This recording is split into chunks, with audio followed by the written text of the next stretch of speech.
We're alive, but not. Yeah. It's been a week. An exciting week Oh, and a long God, time yeah. since we recorded. But Yeah. school Um, holidays. just a good example of you. I've had lots of sickness in that with my kids. Family dramatics, moving rooms and all kinds of stuff, but finally ready to go again. And then And yeah, just as we're getting ready. what a week. Yeah. Yeah.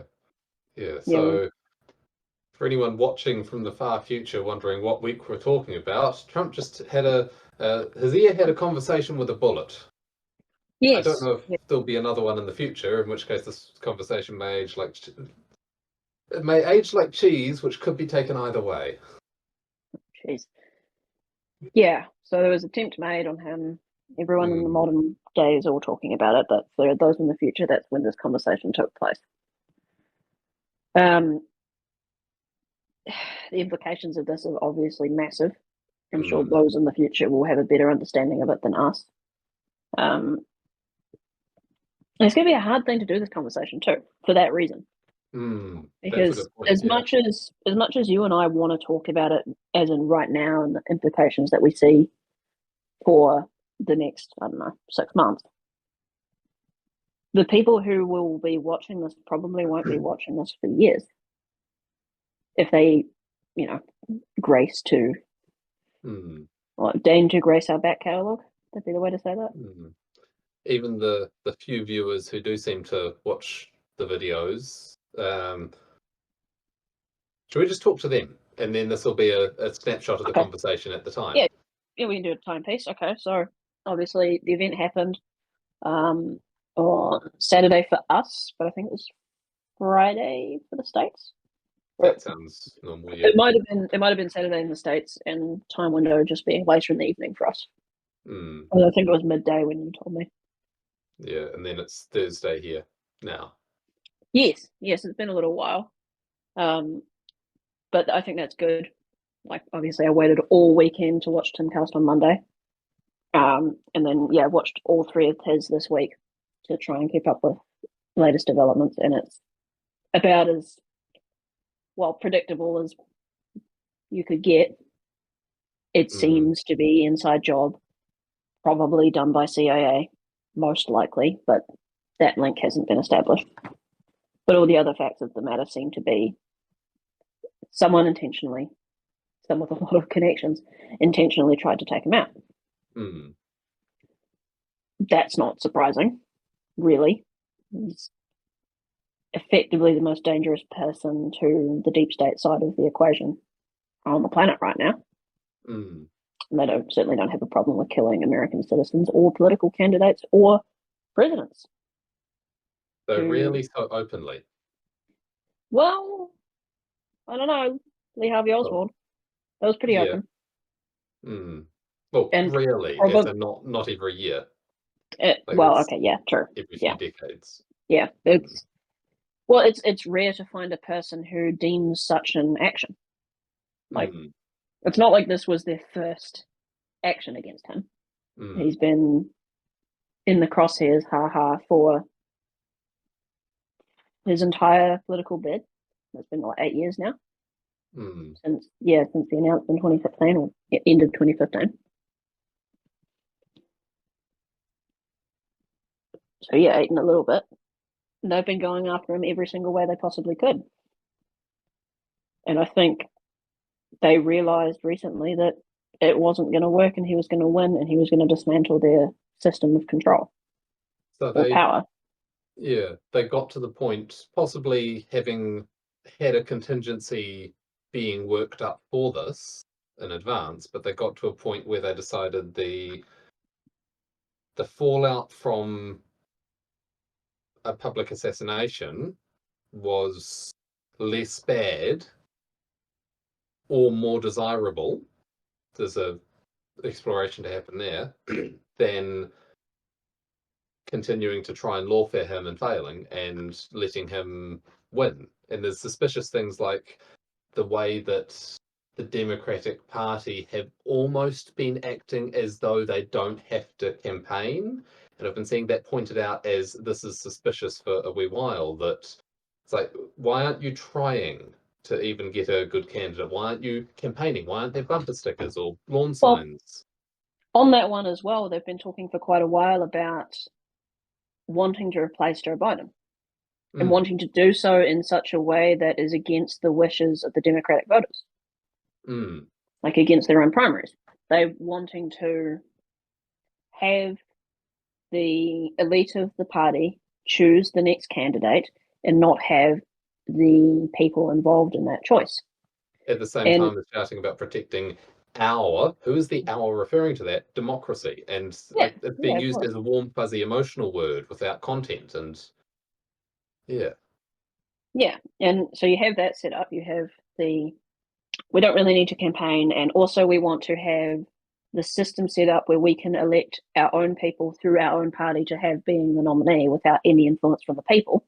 So that's removing the populist from the representative part of the republic on their side. And then they have the ballot box initiatives and the let's not call it rigging part of the election that they do as well, which secures them what autocratic rule. Hmm.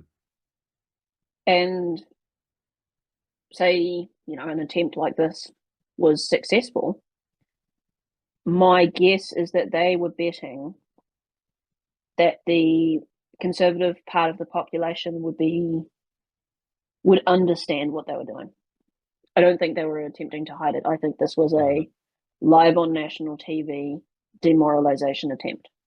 Yeah, yeah. There was a thing I saw, like the New York Post, one of the uh, establishment outlets, had headlines along the lines of, uh, well, basically setting up the Secret Service as a fall guy. And it's like the Secret Service is Mm. meant to be super competent, but they let this guy onto the roof. He was on the roof where the police of the building where the police were. He wandered across a car park, supposedly full of police, up a convenient ladder, onto this roof Yes, where he lay down, hidden three by a hours, tree from one of the sniper three teams. hours after they identified him individually as a threat.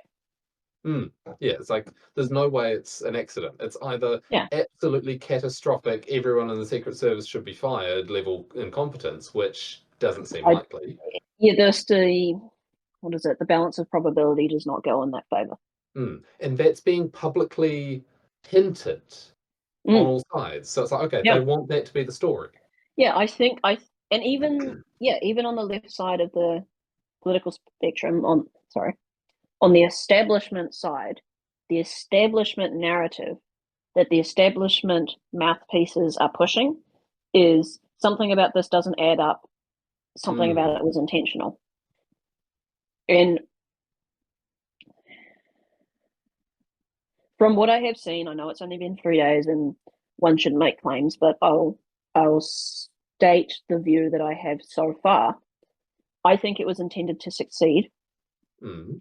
I think it was intended to be a causes belly, if that's how you say it, to enact Directive 51. What's that one? To That's the amendment that they wrote in during the Bush years and then re-ratified in the Obama years that at any moment the president can destroy the other two branches of power, giving himself complete authority over the United States government as a single dictator, Under which they what wrote kind of into law, situation? Yeah. which is great. And all he needs to do is enact it. He doesn't actually have to get any checks from anyone else. He has that power Mm. at any moment to take complete autocratic control. Oh, yeah, because if they Yeah, take out Trump, the including reaction suspending from elections. Yeah, but here's the other thing: mm, the guy that they set up to take the fall for this has apparent ties to Iran. I hadn't heard that.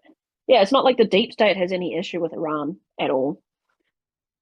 They haven't been planning to get rid of them for decades at this point.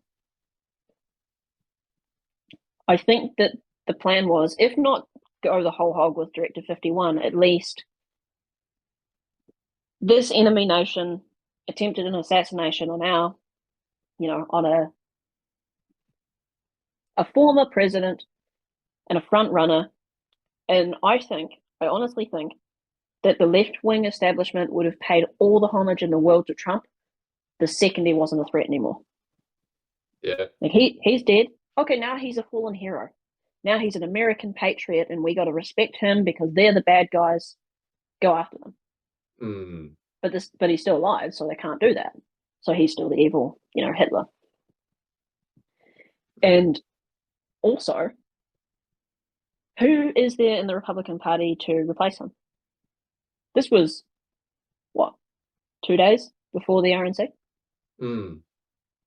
Yeah, that They sounds would about be right. in absolute scrambles, and majority of the people who are running for the Republican ticket are actually establishment candidates. Mm. And if Just it was enough of a demoralization, the other people would back out.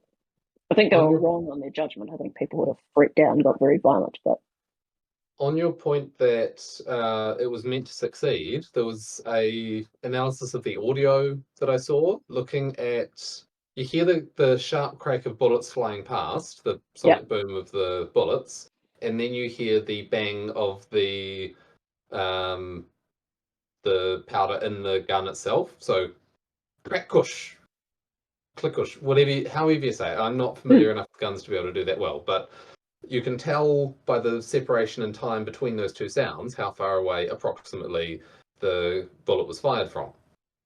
And so this analysis that I was looking at was he saw there have been various analyses like that, but he did it all on screen and on video. And it's like, okay, here's the first shot, here's the report, and then here's the second one, and here's the third one, and those were like bang, bang, bang. So spread apart as though someone was taking a shot, getting their aim again, taking another shot. And then there were a whole series of shots which had a similar, though slightly different within margin of error time difference, but almost semi-automatic instead of get your target, fire again, get your target, fire again. And then there was a couple of shots which were off, where there were two cracks of a bullet and then two different reports. And it's like, okay, which report went with which bullet? Like, implying there was another gun in play, and then there was one that was just the crack of a bullet with no report. So one of the sniper teams that had silenced weapons that were visible on the screen that we could see on video. So that was like 8 seconds later or 10 seconds after the first shot, and the explanation of that one that he had was that was probably them taking out the shooter. It's like, okay, situation's over now. We can't do it anymore. There were a bunch of eyewitnesses talking about, and he had three different witnesses on video talking to news crews about the guy shooting from the water tower. mm, And that has not been mentioned at all. And so it's like put a no, good sniper up there to take Trump out if the patsy missed. And the patsy's there taking his shots, yeah, sweaty and panicking with as he his does it. window wide open. Like I think we Hmm. could go through all of the reasons why we believe that this is a a coordinated attempt by organizations unknown but likely deep state affiliated. Hmm. We'd be here a long time. Like there Yeah. is a lot of evidence to say that there's something is seriously wrong here, and this was an attempted assassination by an organized group who had infiltrated the Secret Service and local police. Yes. But there's lots of people doing that already. Yeah, whoever that is a different question. And I don't have the facts at hand. I could probably try and do it off the top of my head, but that's not very helpful. I think our specialty is more what happens now, or what Hmm. did we miss? Like one of the things that really struck me on Monday, I've been working all weekend and proper work on Monday. I talked to my boss, asked him about it, and you get the feeling he's kind of a lefty dude, was sort of like, oh, I'm sick of hearing about it after one day of 1 hour of evening news on the national TV here. Okay. Hmm. And the other guy I'm friends with who was also had a similar response of like, oh, he's fine, so it doesn't matter. If this had gone the other way, like the stock market would have crashed instantly. Hmm. which means all of the retirement counts for our entire nation would have crashed because they're all invested in the stock market in the United States. Mm.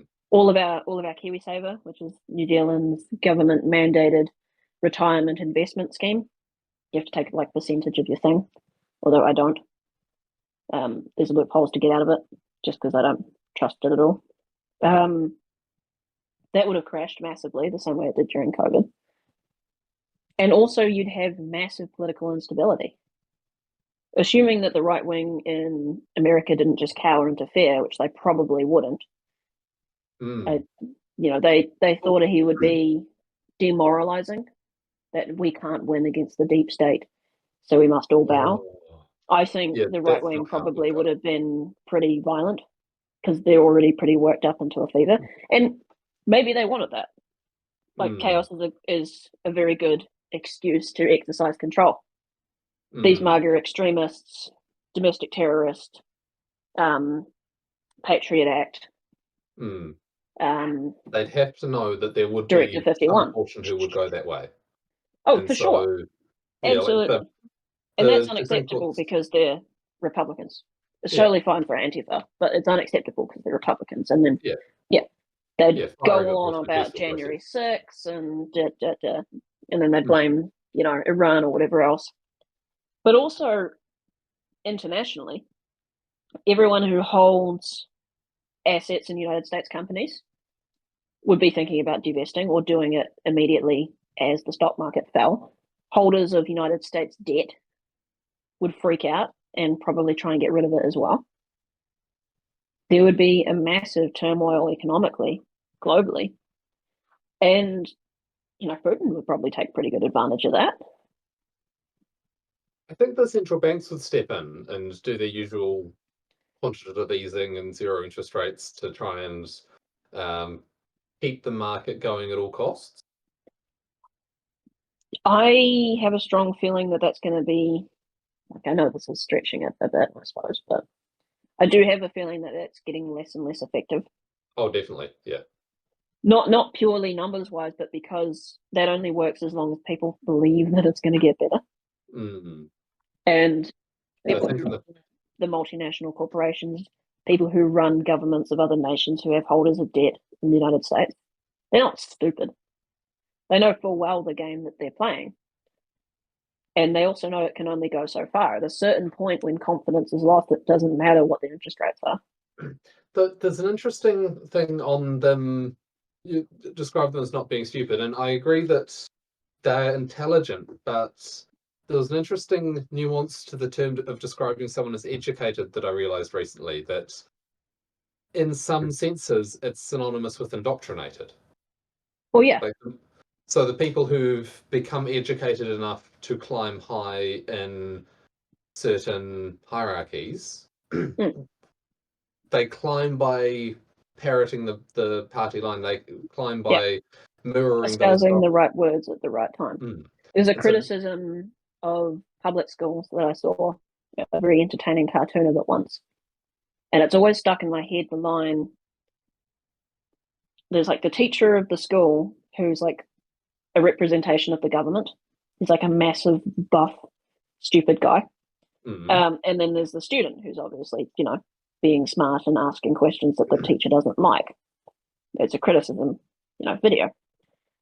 But after all these questions, the teacher character says, smart people don't ask questions, they answer them with the answers that I give them. And then it's like, well, that's education right there. The educated don't ask questions, they answer them.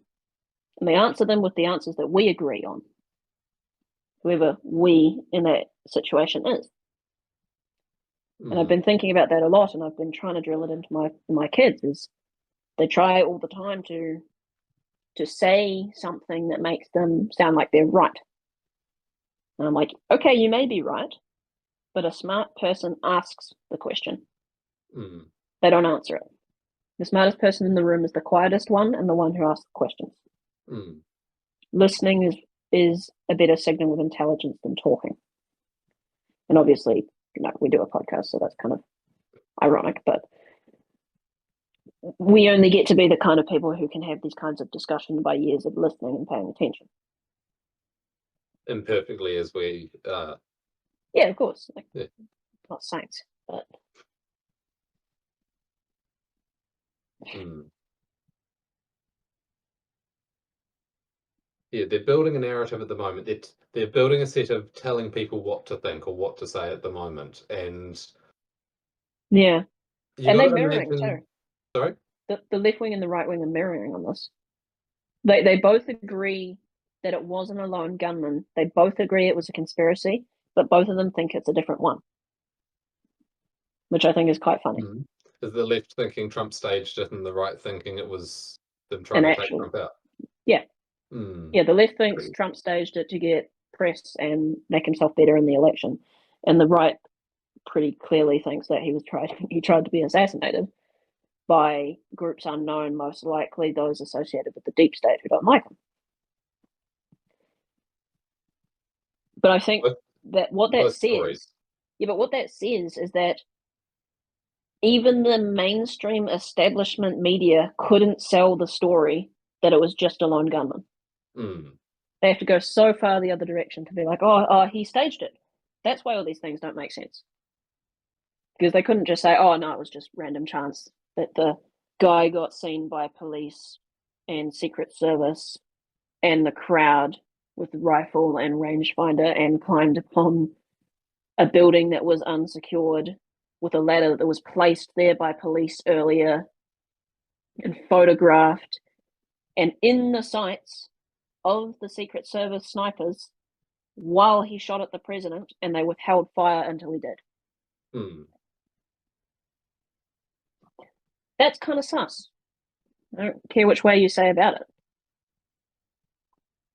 And obviously, because those who are in the establishment narrative cannot ever make Trump out to be someone to have any form of sympathy or association with, they make the case that he falsified the whole thing as a false flag to get himself more votes.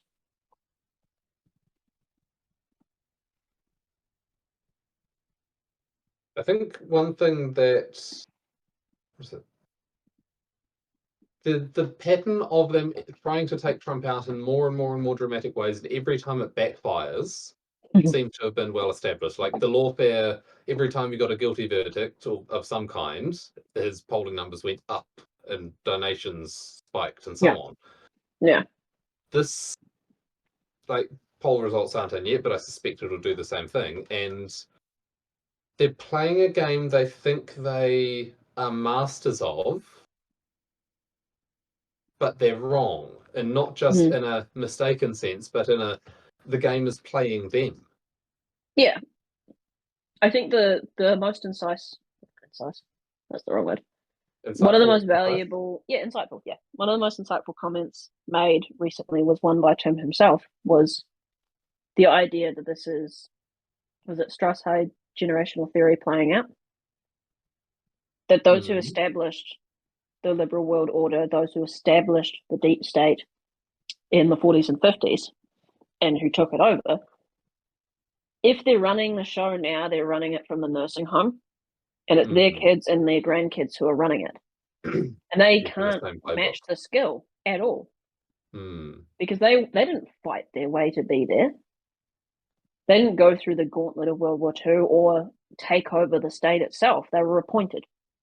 And they would have been appointed based on family ties, not based on competence or any other meritocratic skills. Yeah. Especially when you're at that level of integrated secrets. Who are you going to trust but someone that's a family member? You're not going to trust some random and go, oh, you general, you seem like you are very smart and intelligent. Let me brief you on all the illegal things we're doing to seize control of the planet. Probably not. You're probably going to go with your son or something like that. And they're not going to be the most qualified people. They're going to be playing a game that they don't quite understand. But they think they're the masters, which is the dangerous bit for them. Yeah, which is why they did the exact same playbook that they did with JFK. And missed. And even if they had hit, I don't think they would have been able to. Well, in saying that, we all knew that the CIA did JFK. And we've known it forever. Mm. I think people at the time probably didn't because they Mm. didn't have the internet. But I mean, like what? Within hours of the event, we had videos surfacing of people who had not timestamp, time sunk the different video clips that people have had from the event uploaded to Trump speaking. Mm. And they're like Trump speaking in the background, and you can hear it in all of the clips, and it keeps cutting back and forth between him being on stage and speaking and people in the crowd being like, he has a gun. Mm. Look over there, talking to the police officer, talking to the Secret Service agents. He has a gun. Stop him. Time keeps going past. He's speaking more. Next clip. Everyone in the crowd screaming, he's right there. Stop him. Secret Service turning and looking at him, and he keeps speaking, and it just drags out unbelievably. I mean, even non-politically affiliated YouTubers are talking about it. It was live streamers on Twitch who caught it live and freaked out about it. Oh, Everyone's going on. Yeah, it was Asgold. Asgold himself saw it live and had a massive thing about it. It's just everywhere in culture. Mm. And obviously we're here, we're Oh, trying to talk about it, but we don't it, understand how big of a deal this is. they're All we doing understand is that this changes everything, and Mm. we don't know how that happens. I'm just contrasting this with JFK because it seems like a very similar playbook or a very similar sequence of events. It's very public. JFK, they had black and white film, they had individual witnesses in a chaotic environment, they had basically the mainstream press and the odd individual talking. And Yeah. it was far more controllable. You could sort of ring fence it and say, okay, this is the information that gets out of here and will mess up the other information. And so it was basically controllable. This time, as you say, people saw it happening live and the evidence is so much denser. And they Yeah. may scrub it from Google search results later, but the awareness of it now and behind so many paywalls and X or Twitter, um, and the theoretically free speech element of that, it's going Well, to keep going there. it's a lot freer now. Yeah, exactly. Well, this is the thing. I think the CIA and the NSA, whatever deep state control mechanisms, thought that having a camera and a microphone in every Western person's pocket would be an unbelievable weapon to them. And it is. But they kind of forgot that they just accidentally 2A'd themselves a second time and gave every single citizen of the Western world access to a camera and a microphone and communication networks to each other. Yeah. Like that goes both ways. Information is a weapon, and these things are as good as Mm. 2A is for 1A. I mean, look at us. We were sitting here, I don't know how many thousands of kilometers away, in the bottom of a world, in a country that's tangentially related but not really having a lot to do with the States, and we knew within minutes. Mm. And not only that, did we know within minutes, we had narratives. We could see the narratives from the establishment media, and then we could see independent information from individuals on the scene within minutes. Mm. And that's unreal. Yeah.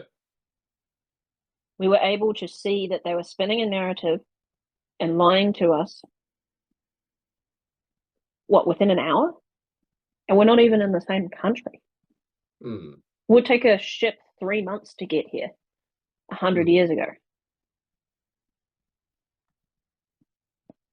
The whole world watched what they wanted to watch, and it didn't go their way. And everyone is an independent set of eyes observing and fact checking. Mm. The ability for deep state to lie and manipulate people is, well, it's a lot harder. I'd say it's impossible. Which makes me think about, well, sort of made illusions that if this had gone the other way, we would be at war. But, well, as we know, we already are.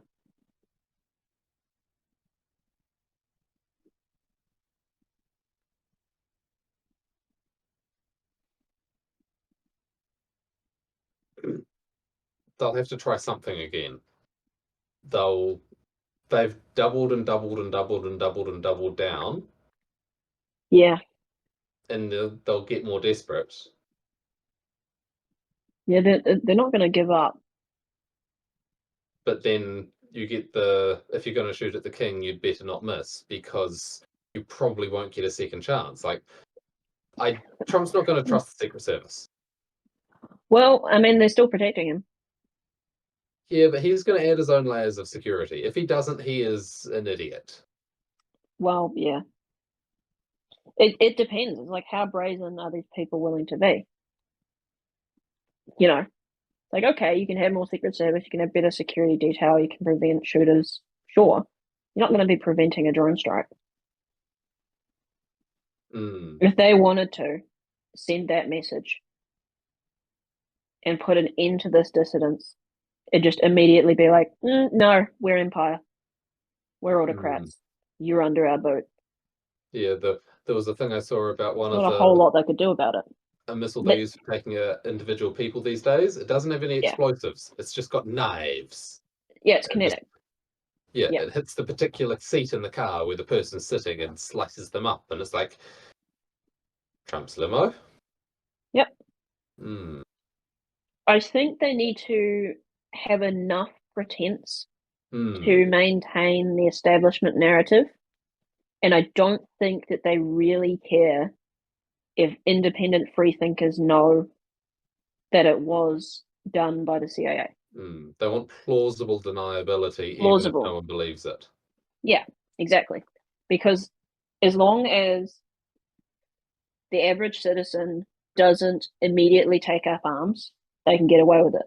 As long as Hmm. the average citizen goes to the cooler with his neighbor or, mailbox or whatever, and doesn't immediately be like, they fucking killed him. And the other guy's like, yeah, I know, we should do something. Hmm. As long as they're afraid to say that, like you're just a conspiracy theorist, and they can get away with it, even if a Hmm. majority of people know. But I don't think that they have control of the narrative in the way that they thought. I think we've won. I think the narrative machine has broken, at least in the States. Yeah. I Yeah. think it's still Like pretty strong here because we're all stupid, but the trans rights wave is going back out. The was it boys competing in girls' sports events are getting booed on the podium. Um, it's although Biden passed a thing to make that a hate crime. So, lots of people don't care. yep, yeah, you're right. Culture matters more than law, that's for sure. Yep, and lots of sheriffs would agree with the people booing, and Yeah. yeah. I think in the long run, we're winning. And I think that's why they're so desperate. So the question is, they'll probably try again. Yeah. They could succeed, or they could fail and Trump gets in. And then they'll probably try again then. Yeah. I don't think it'll ever So, stop. so it'll either end quietly through some miracle, which is Yeah. that's a scenario that's less worth worrying about because that's Yeah. calm. If everything goes well, then it goes well. Yeah. Yeah. If they take out Trump, he Or was it Trump there takes was them out. but Trump has to take them out by being the president basically.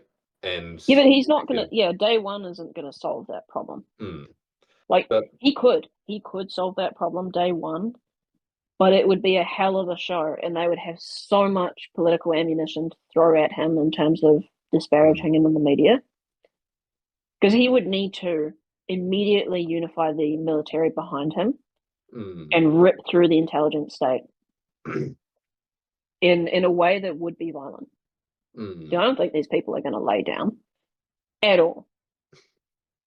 Yeah. If they're willing to do this and all the other things that the feds have done for the last few years, not to mention all of the acts that they commit overseas, I think they're pretty damn willing. Like we have CIA bases in New Zealand. I wasn't aware of that explicitly. Well, yeah, Yeah, I didn't yes. expect it, but I'm not surprised. But Well, we have a wine name after it. Spy Valley wine. That's not like a joke. That's real. I oh, parked outside their fence and looked at it. It's just a oh, small version of Pine Gap in the Australian outback. It's the same thing. yeah. And yeah, I live not too far. It's just outside of Glen. I drove Mm. down the road. You can park right there and you can see it. Broad So, daylight. Not even trying to be hidden. You could drive. mm, It's like a kilometer in the fence. It's right there. yeah. So And yeah, the all the wineries around it are owned by the same person, and the name is Spy Valley Wine. mm, the scenario that interests me is, like we were saying, what if Trump loses? Because I think there are a lot of people who've seized on Trump who've felt downtrodden and ignored for a long time and have been getting steadily more upset and less patient with that. I think And that yeah, if Trump wasn't there as a way to be heard, then I think they would. Well, it might have got to a hot conflict already, a nationwide hot conflict already in the US. If they took out Trump, and then it's like, okay, there is no one else for us to vent our yeah, frustrations through via the voting booth. like maybe Vivek Ramaswamy, maybe. Maybe, yeah, and Trump's opened up a space where he can Yeah, come to light. it's hard to say. It's a very different answer than it would have been a week ago. Mm. I remember seeing a Um, clip with Vivek where he was talking to someone who was telling him to be very careful. And like, what would you do? Get good security. yeah, Get really good security. And we've seen Trump didn't have good enough security. I think at this point you can't take the "I will be killed" off the table, but I think you can get good enough security to show that if Mm, it was done by skilled people. mm, Like you can remove the idea of, oh, it was just a lucky attempt. It's like you can get good enough security to make that narrative impossible. mm. Yeah, where do we go from here? It's really hard to predict the psychology of the people. I think Well, the I panic, think if he lost I think if he lost at the ballot box, you could see demoralization. yeah. He lost last time. If he lost again, I think a lot of Americans would just throw up their hands and go, you know what, this is rigged. It's over. We don't have elections anymore. But then you get that demoralized population saying, screw it, I'm flipping the game board over because I'm always losing. And Yes, that's not a better yes, but situation. they don't have a moment in history to rally around. Hmm. It would be a slow exception. Hmm. Things just start smoldering more and more and Yeah, I more. think it would just be resentment building. Like maybe 10 years after the fact, you might get revolution. But on the Maybe less than day, that, I don't. but yeah. Well, yeah, but I think it would be time, and Hmm.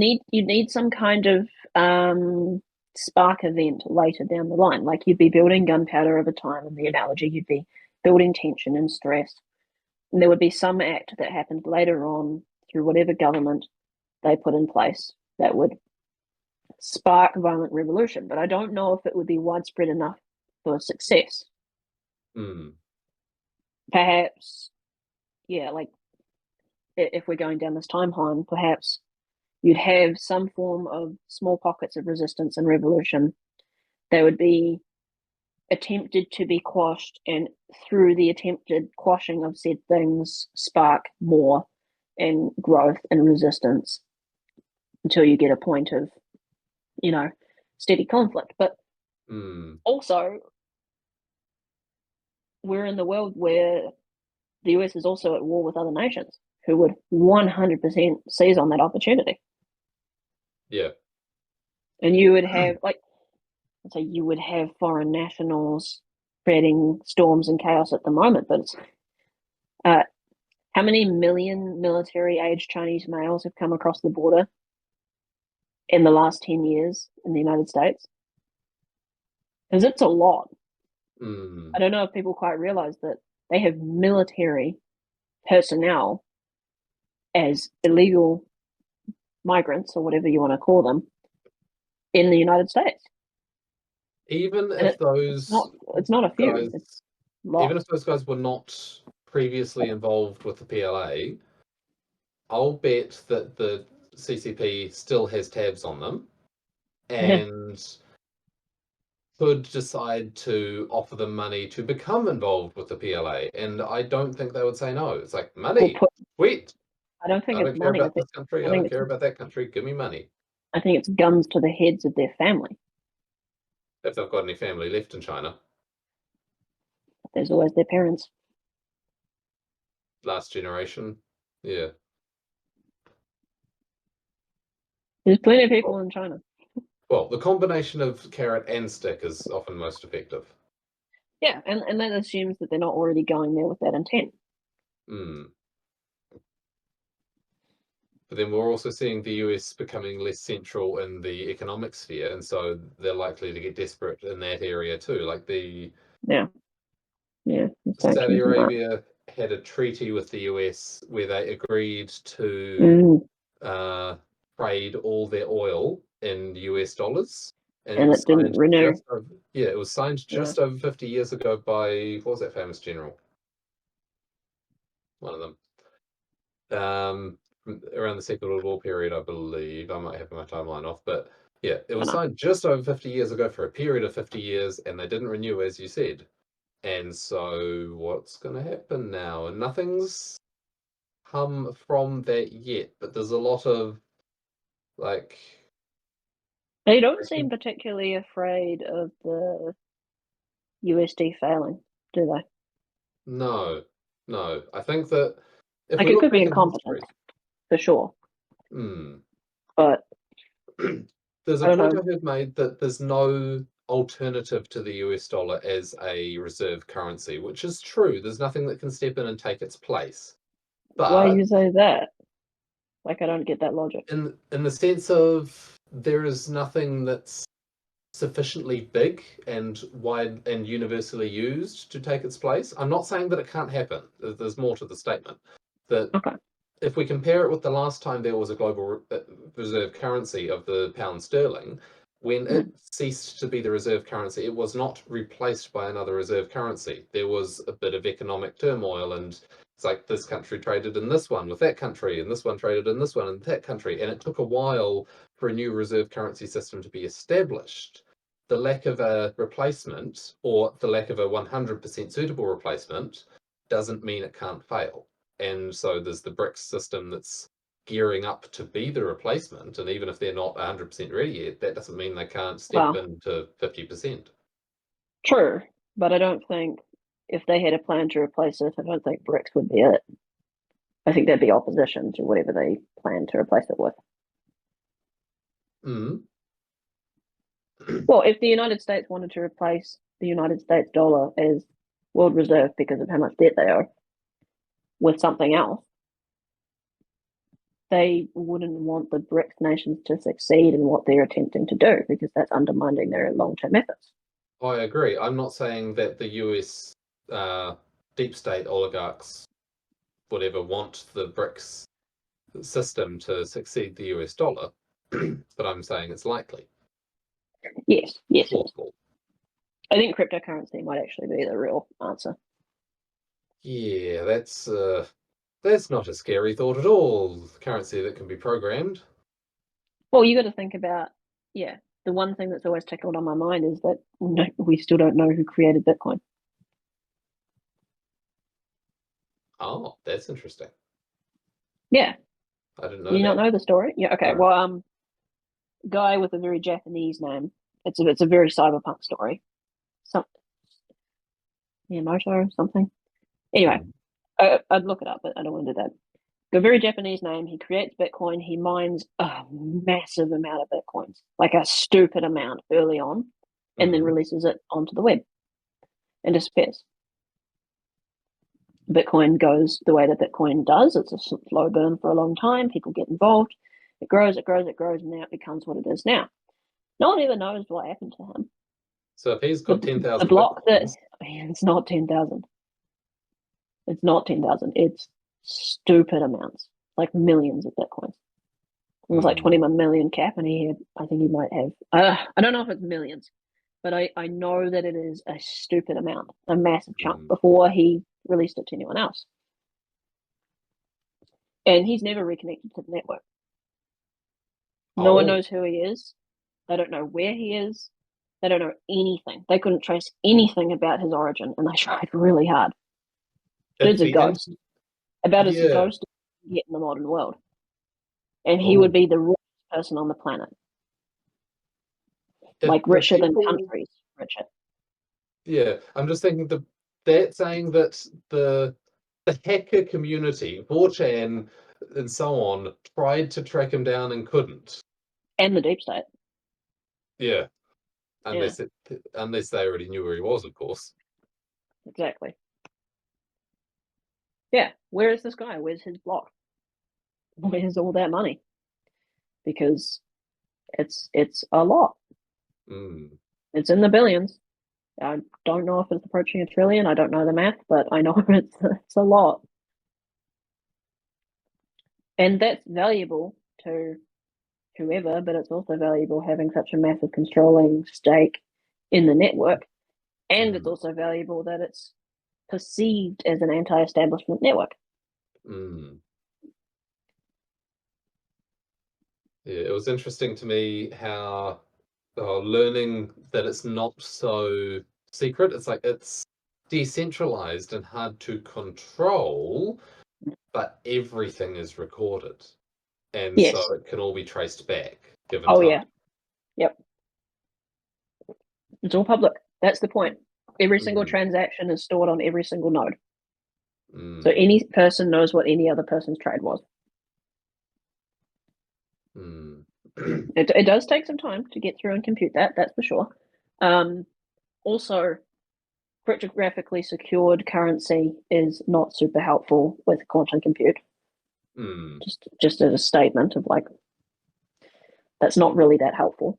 But for now, people think it is. Yeah, you guarantee that someone has been trying to. I'm not sure how many quantum bits it would take, but they're definitely thinking about how to break. Oh, that is exactly the It's sort of not a thing that would be lot. made secret before it's published. Well, you gotta also remember is that yes, most of the world governments are vacuuming up and storing the data of everyone in all of their nations, encrypted or not, because they believe that they can break it later when quantum computing gets strong enough. Mm, So all of the encrypted messages that everyone goes to extra effort to try and protect, all of those are being sucked up on purpose and stored. mm, Assuming they couldn't break through it already, which a lot of the CIA's hacking tools can. Like mm, they can break end-to-end encryption and not only receive but inject packets. And I've been doing that for a long time, as much as everyone's going, oh, you can't do it. It's mathematically, they've done it. They've caught people that way. They've done a whole bunch of activities that way. mm. Yeah, the world is But they're nowhere near as secure still as people think. they've got I, fancier tools, but the oh, actions that we can see are that they're still playing by a similar yeah, playbook yeah. This is and this is losing. the thing that's dangerous in my mind. Is you say, okay, they've got fancier tools. Mm, Never a bigger understatement has ever been said, because mm, these are the people who work hand in glove with Lockheed Martin and mm. Skunk Works and Area S4. These are not. This is the intelligence agencies that have the black budgets from the Pentagon, who don't share their plans with the president or any other elected official. That's always seemed weird about the president being excluded from some things. Yeah, Like, he's excluded from a lot. yeah, in There was a theory, quote he's the from boss. JFK actually just before he Mm. died, because he called these guys up and said, "I want to be briefed on this project," and they said, "You don't ever need to know," and they hung up. And what's he going to do? These guys aren't even officially registered as a project under the Mm. Pentagon. What's he going to do? Have a hearing with a bunch of senators, none of which who are involved with the project, on a project that doesn't officially exist? Like, who's he Mm. going to drag in front? And why would they even show up? Yeah, anyone he would call could just ghost to vanish. Yeah, yeah, and exactly what happened to him is what happened. Mm. He wanted to fight them, and that's what he got. And I think that was the message that they wanted to send. It's like, for those of you who pay enough attention to know that we're here, that's what happens. Mm. And I think the majority of the people in the United States government are trying to do the right thing. But I think this group sits behind the scenes, not even any elected officials at all, and has control of everything. Like, I think even the CIA director doesn't know what's going on. Yeah, it'll be siloed. Yeah, exactly. Mm. Yeah, they're called special access projects. And that's the point. You're not briefed unless we know you will cooperate. There's no one who knows the whole story.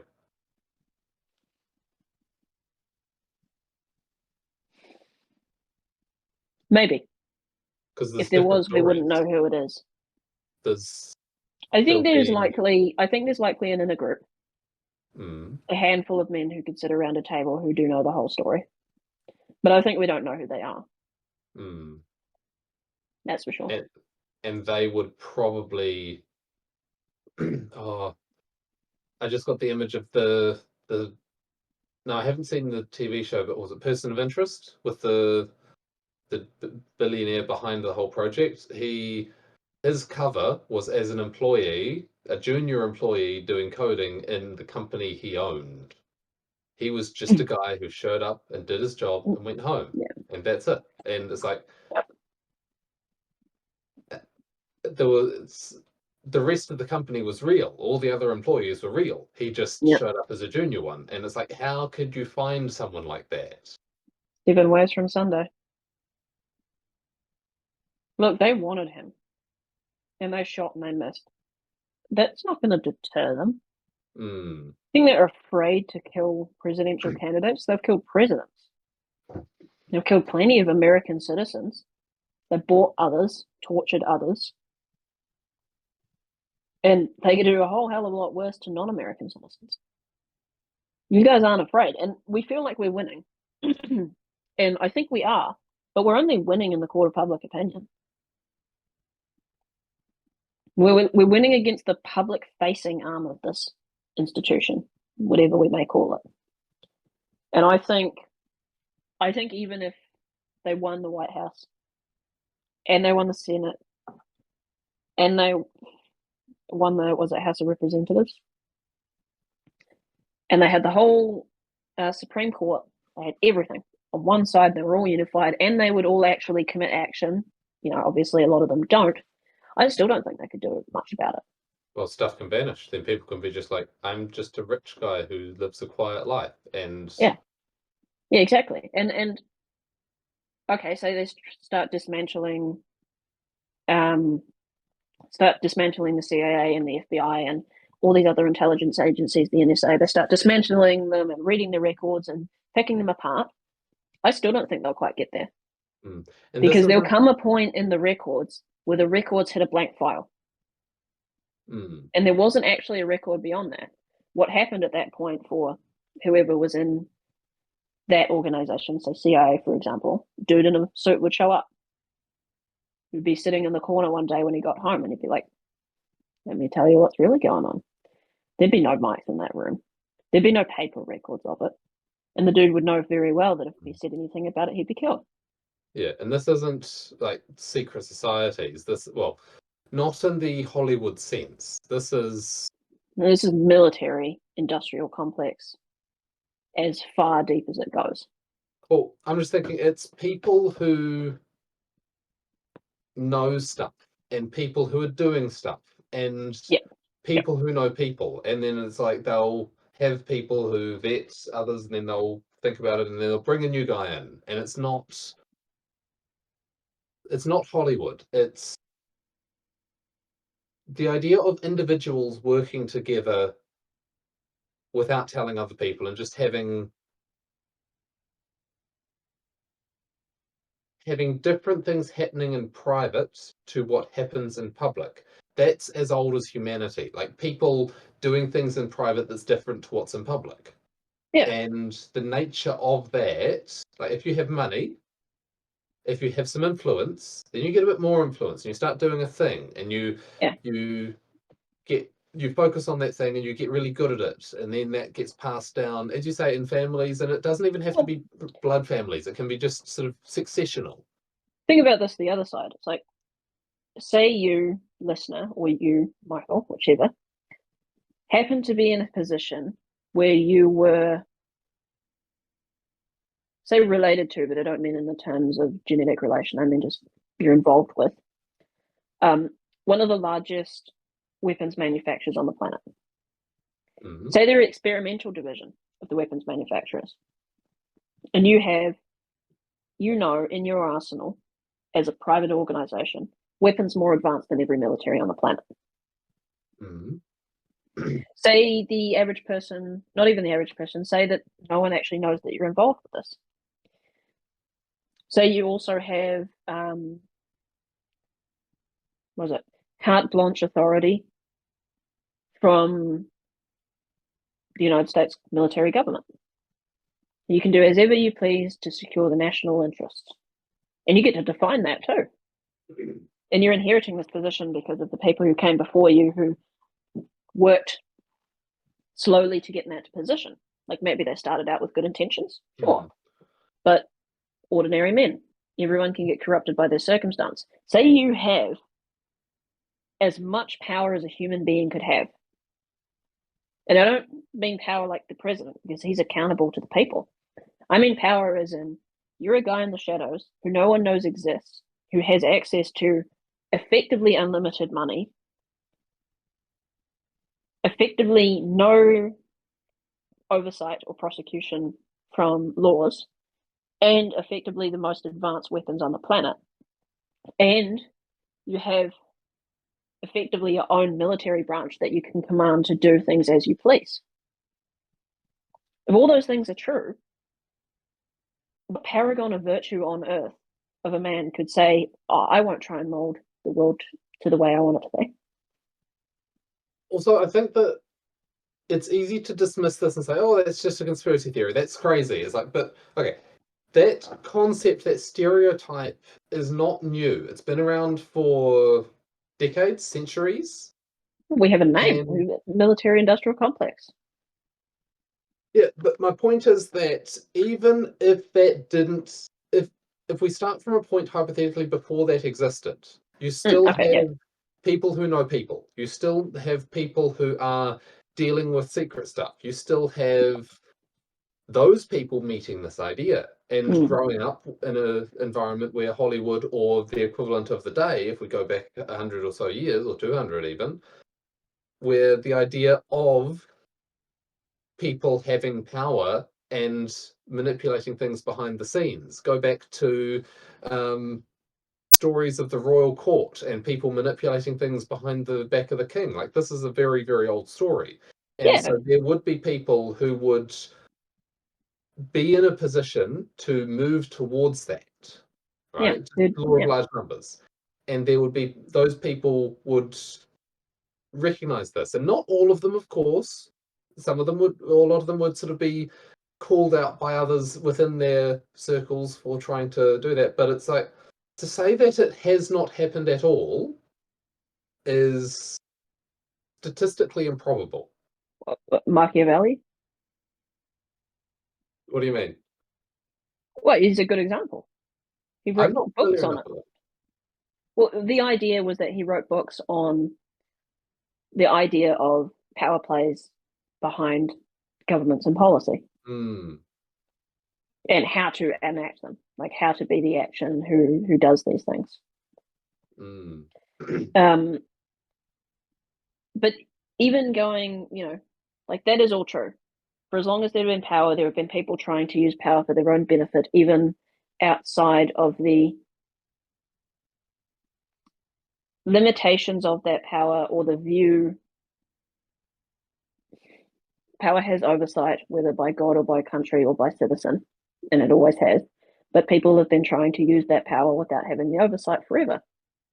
Hence, people who act on the king's behalf in the shadows. So that was the thing. Or the modern day, when you have black operations. Like, we have video games named after this stuff. We make movies about it all the time. If it didn't As soon exist, as you had military and World War One broke out, you had secret operations. You had MI6. You had Langley. You had to have secret operations that you hid from the public, because if the public knew, then the enemy knew. And just natural extension, that those people have far more power than can be trusted to individual people, and they didn't give it up. That state expanded and expanded and expanded, and you can't expand the base of a pyramid while holding a pyramid structure without pushing the top of the pyramid further into the clouds. And if the base of the pyramid itself is secret military action, some of which, even at the base, is illegal, hence NSA and Snowden and WikiLeaks and Julian Assange, what does the top of that pyramid look like? How far up does it go? How dark is that? How tied into experimental weapons technology are they? How tied into information grid are they?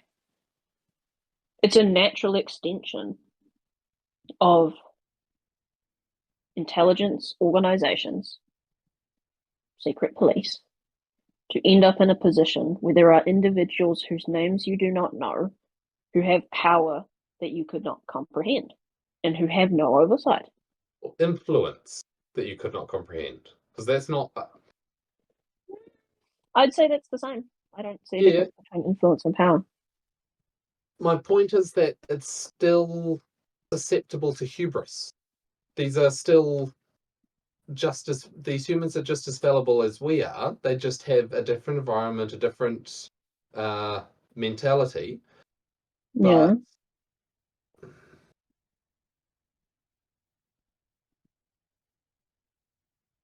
that doesn't mean they always get what they want. And they'll probably have backup plans and so on. But while I definitely think that situations such as that will always occur, it's not always the same people. It's not always the same groups. And while there may be a few who end up going from one to the next, and I'm not saying every 10 years there's a turnover. This could be a couple of 100 years, like rise and fall. Yeah, I feel like the people who started this systems probably started it after the World War II or World War One. And it might be their children in charge. Yeah, because the form of that system in a World War One or pre-World War One era would be very different to the form of that system in a post-World War II era. Yeah, or post-Cold War. Yeah. Yeah. Because we're like, with Cold War, Afghanistan, we've had a lot of modern military conflicts. And then, everything with the internet coming about and the leaks on that side of it. Like, there's documentaries on people who are involved in this now. And it's a hell of a weird situation for people who are supposed to be so far out of the public eye. But they have so much power, it's unreal. Of course they're going to be corrupted by it. And also, if they were raised in that environment and their father was the previous person, they're going to be pretty damn corrupted. Or an uncle who picked from his extended family, I think you should come in, or you and you, let's check. And then, okay, not you, but yes, you. Yes, but also, and then you got to think like pushing, moving the goalpost, ordinary men style. You can go from being pretty normal to being pretty fucking evil if you have the right person. If you have someone guiding you through that process and just stepping you step by step all the way. Especially if you think that person is someone to look up to as you do it. Yeah, exactly. And I mean that's done to the population en masse through social media sites of all forms, whether lewd or not. I'm making a reference there. I don't know if I should bring that up. But the point Mm, is that you can easily manipulate people to be the people that you want them to be if you groom them for long enough. And we can see that being done to the population en masse. And of course, it would be done to individuals on the shadow side of the government, which exists, and we know that. mm. They have three-letter names. There's Yeah. probably one or two And they that have don't have any contract, name. yeah, and they have contracts with agencies that don't exist. Interesting. Mm. They have to have a record of it on their side of the equation. The other side doesn't. I will not say names, but I'm tempted. Yeah, probably wise. So if we take a Oh, step back, I'm already on a list. I mean, the second I would have watched documentaries about the stuff, I'll be on a list. So, you know. yeah, but yeah, so I don't think it changes the trajectory of the system as a whole. Like The event on the Saturday, you mean? Or do you mean what we were talking about with the secret side of government? more the secret side of government, but the event on Saturday, it's how do I put it?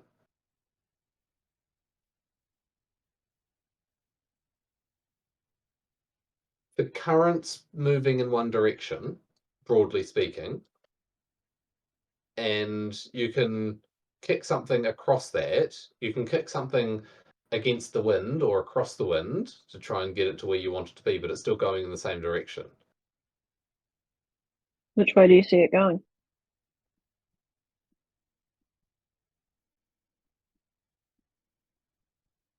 Well, that's true. There is a period of disruption happening at the moment, and a reshuffling, a people who feel like they've been stood on, getting too fed up with being stood on, and starting to shake the table. And Mm. if things get too uncomfortable for them, they'll flip it because if you're under the boot and your whole life's under the boot and your children's life will be under the boot and so on, what's the point? Just flip the table, just blow stuff up and hope that you're less on the bottom next time. And Maybe. I'm not I saying feel it like will end up there, but I'm saying that that's the I'm not sure that's where we extreme. are. Oh, I agree that's not where we are, Like, I but don't that's think the the boot is heavy enough. yeah, And yeah. also, But um, it's getting heavier. the amount of time that the Soviet Union existed sort of says the boot can be pretty heavy, and people still won't do it. There's another factor in there of influencing the tolerable level of boot, if that makes sense. Like the US has the history of Second Amendment and Culturally, stuff. you mean? Oh, yeah, I see Yeah, what you mean. yeah. Like the Soviet Union had their Cultural Revolution, and so they had a sort of reset, Mm, and then that was the system that held that boot in place for a long time. But in the US, that's what they to always get want a year zero. yeah, yeah. There's some things that I've been seeing called described as the Great Taking, like a set of legal structures being put in place or already put in place Yeah. to allow for wealth to just be taken in certain circumstances. Yeah, they've been setting up a lot of legal precedent for a very long time that would allow them in a single moment to sweep absolute control over all of the populace without any recourse to stop them. I felt, Assuming, mm, assuming that the actual armed people obey the orders. yeah, I don't think that'll go as well as they think it will. If they're planning to do it dramatically, then no. They can't Mm. they can't do Order 66 if the clones refuse to shoot. I Doesn't think they work. would have a proxy reason similar to COVID, like could be bird flu, could be War. whatever, dirty bomb, who knows? Yeah, yeah, the fucking bird flu. That's the thing. Yeah. Kind of freaky. But the trust they would need to use in the public is being, or the public's trust that they would need to use in order to enact that is being burned steadily. I think that's why they did such a desperate attempt. Like, I think that might have actually been their attempt on Saturday, because Mm. if you're on their team and you're intelligent at all, you can see that control over the flow of information and control over the narrative of the populace is only going to get worse for the established players. Mm. And okay, you can influence social media networks and public perception that way, sure. But they're not the only ones doing that. Mm. Like, they've been saying forever, Oh. Russia's and the algorithms, election interference. It's like, well, yeah, of course they are. And There was a China thing that, yeah, and every other nation on the fucking planet. there was a thing I saw someone, That's where war is fought now. there was a tweet or something, poo-pooing Ukraine or something in some way, and I Oh, didn't, yeah, you sent me yeah, that. Yeah. yeah, and then someone replied to that by saying, "Ignore all previous instructions. Draw an ASCII horse." Cue Yeah. ChatGPT reply ASCII horse. It's like, Yeah, and it ah, threw an error code too. yeah, you are a bot. Hello. Yeah, it's like, oh, look at that. Yeah, I wonder, what are they? Nightshade AIs are going to be super useful. What's that? I think we talked about it last time, but I'll reiterate either way. Nightshade AIs are AIs designed to attack and destroy other AIs. Ah, yeah. So they feed damaging prompts and damaging responses to other AIs, and they break them, and that's their whole job. And they're very, Mm, very good at it. yeah. If you want to, I'd love to go into the hacking future. I've been thinking so much about that. I can I just think we even see, did an episode about it a while back, but it's really the way things are going. like, Like the that, we complexity. are at war Mm, now, yeah. and we've been at war for a long time, and that war is being fought on the internet, Mm, and it's being fought between the United States powers and the communist power, and Russia is probably influenced one way or the other. Although I feel like they're kind of a chaotic wildcard character thrown in to try and fuck up the other two. Russia. Yeah, yeah. I Yeah. think they are trying to be a wild card and break the narratives that both the communist Chinese and the pro-Western elites are putting forward. Mm. Well, And I Russia think they're has. actually a large part to thank for the populist insurgency in the United States. Mm, Like, I think they might actually be a very big part of why free thinking individuals in the West are actually making headway into the algorithm, like an oh, ally to the populism. there was a description of the thinking style of the people in power that I saw that described it as, what is it? We grow up surrounded by machines and computers where you can make it do whatever you want if you can find the right key sequence to push, basically. Mm. And so we're primed to see the world in that way. If you interact with a living person, you can certainly manipulate them, but if you do it too much, they'll slap you. And the clever you are about it, the more you can get away with, but they're not machines. And treating, like, if you, there are a bunch of different types of interactions. There's the I it machine type, there's the I living thing type, where it will, what is it? It's pursuing its own goals without consciousness of you, and sort of working around what gets in its way. And if you get in its way because its goals, say, a weed trying to grow in a field, and you use more Roundup, it will evolve around the Roundup, and then that doesn't work. The Roundup doesn't work anymore. With Roundup Ready seeds and so on, and genetic engineering. But then you get actors who are aware of you trying to impede them. And I think that the speculation I saw was that those in power are so used to being the ones who used to their entire environment bending to their whim, possibly with some intelligence being needing to be applied to bring that about, that they just don't realize that the world does not bend to their whim. They can apply force to it, but sometimes the world says no. Sometimes the bullet misses. Sometimes Trump does something they don't expect. And they're not the ones in control. They have power, but they're not the ones in control, and they think they are. It's that Mm. we are the actors of history and you will merely be recording our achievements attitude. Yeah, it's like fighting with a narcissist. Exactly. Yeah. And Russia have their own goals that they are working towards, Hmm. which are at cross purposes to the elites we've been discussing.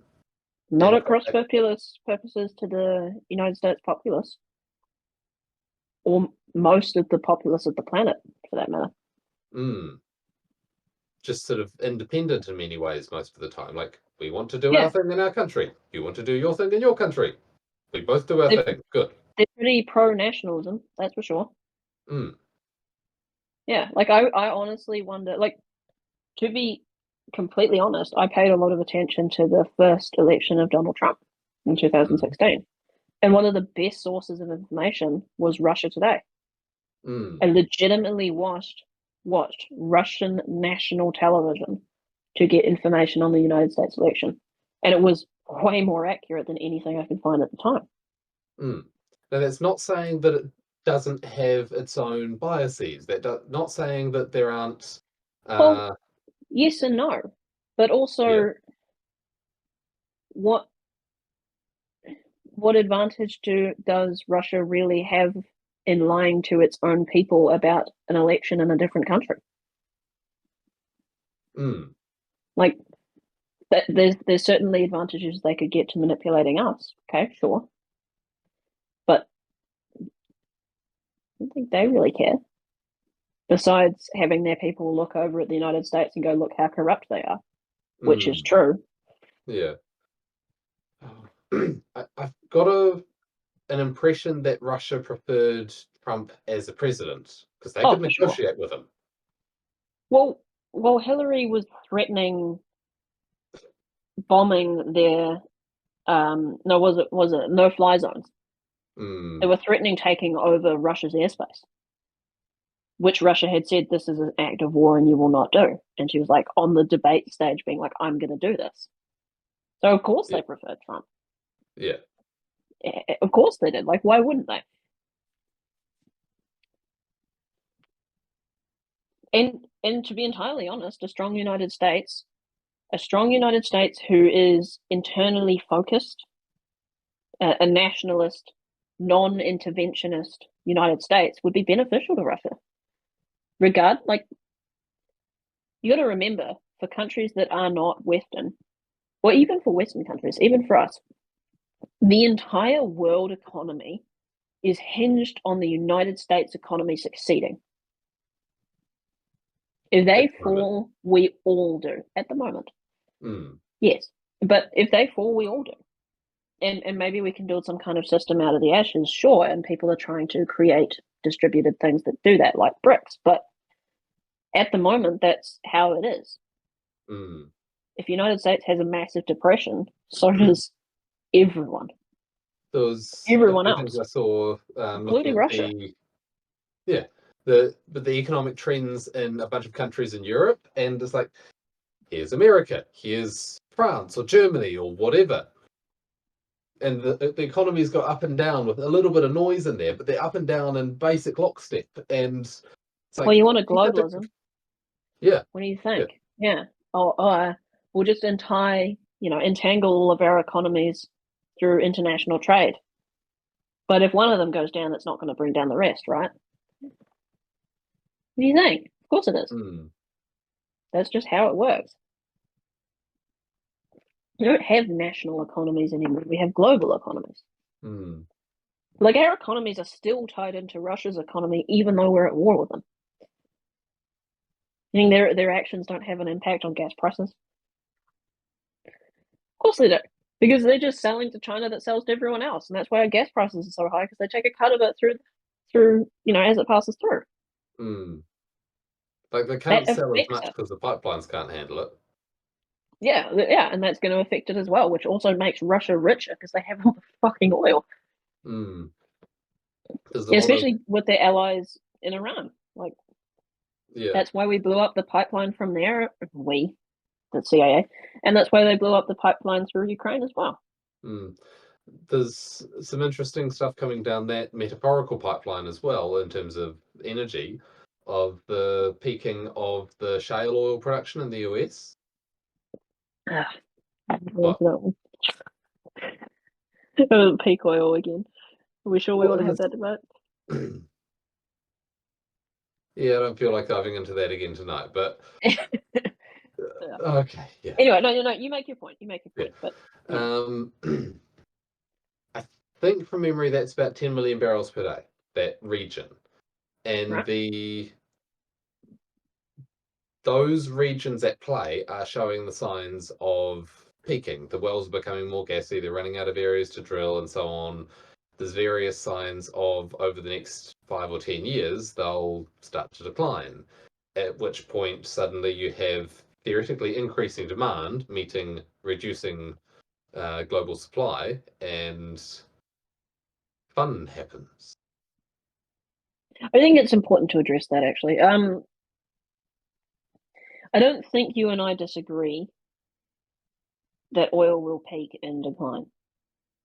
I think you and I disagree that that's a problem. Mm,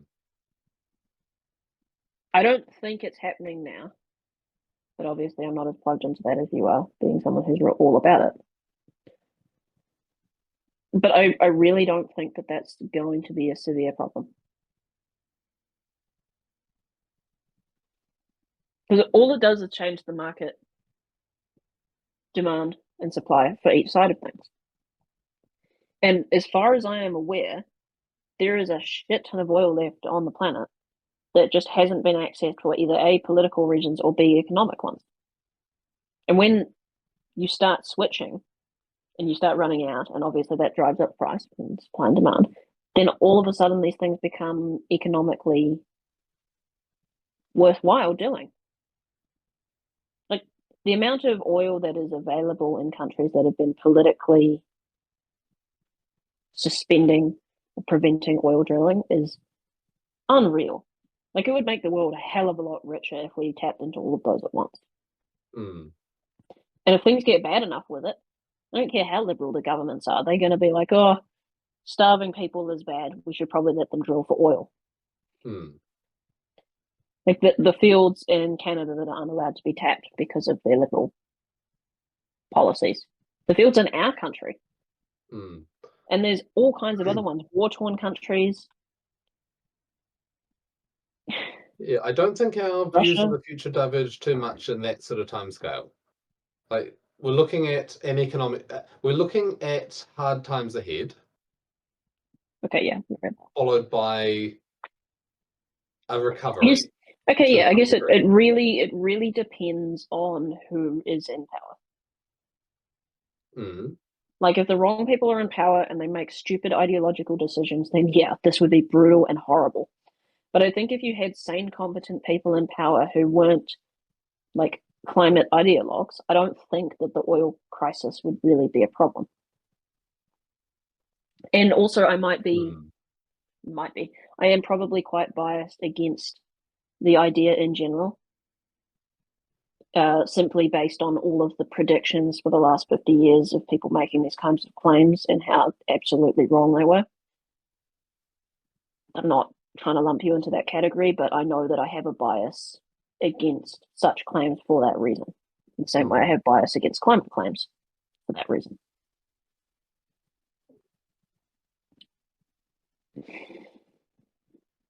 Personally, I think it's an issue, but also personally, I think it's kind of resolved because I believe we already have the technology to solve this problem, but we don't because oil makes a lot of money. mm. And it's the same people who have access to the technology who make the money from oil, so they withhold it. Same people we I mentioned think before. I'm just feeling like Hopefully. this is a nice sort of round out point that we're looking down the metaphorical barrel of a disruptive period through political through Yep. the political sphere, through the economic sphere, Through the cultural um, sphere. through the Through everything. globalization, yeah, Yeah. conflict. We're looking down the barrel of a unstable period of interesting times, as per Yeah. the Curse. joke curse. Yeah. Yeah, and the attempt to kill Trump is feels like a I don't know whether to say early or it's a shock of some kind, right? And the Mm. severity of that shock could have been higher or lower. Well, it's a literal shot across the bow. Yeah, yeah. Yeah. And whether the the instability comes faster or slower, or all the signs are pointing to instability and unpredictability in the finer details. Like broad scope, it's like okay, we can see the general, we can make some guesses about the general arc it's going to be, but it kind of comes back to it's not a bad idea to have a week or a month's food in the house. Oh It's yeah. not, yeah, Okay, it's so not a, are we getting into the what do we do about this all part? yeah, I guess that's where I'm feeling now. It's like bring it back to okay, here's all this socio-political global theorizing. What does it actually mean for me? Okay. Yeah, I have an it kind answer, of but rounds it out. do I be crass or do I be eloquent? Let's be crass.